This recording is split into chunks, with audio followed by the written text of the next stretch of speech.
নারীকে খোদা তাআলা কত বড় একটা নেয়ামত দিয়ে তৈরি করেছেন, তাকে রিজিকের দায়িত্বটুকু তাকে দিয়েছেন। আসসালামু আলাইকুম, কেমন আছেন সবাই? নিশ্চয়ই ভালো আছেন।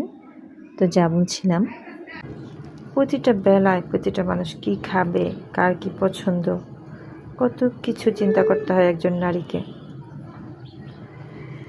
তাই আমি মনে করি এটা আমাদের সৌভাগ্য।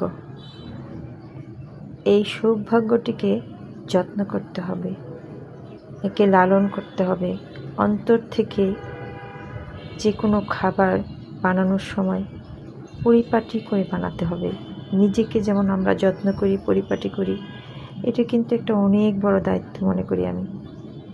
তো প্রতিদিনই আমি চেষ্টা করি আমার সাধ্যমতো সবাইকে খুশি রাখার, পরিবারের সবাইকে মন মতো সুন্দর একটি নাস্তা, দুপুরের খাবার, রাতের খাবার, সন্ধ্যার নাস্তা সাধ্য অনুযায়ী। সবসময় যে ভালো দিতে পারি তাও না, ভালো মন্দ সেটা বড় কথা না, পরিপাটি করে যত্ন করে সুস্বাদু করে রান্না করাটা হচ্ছে সবচাইতে বড় ব্যাপার। আজকে নাস্তায় ছিল হাতে বানানো মচমচে পরোটা আর গতকালকের বেঁচে যাওয়া 1 পিস মাংস, সাথে একটু সবজি করে দিলাম। তো এই হচ্ছে আজকে সকালের নাস্তা। আশা করছি কথাগুলো সবার ভালো লাগবে।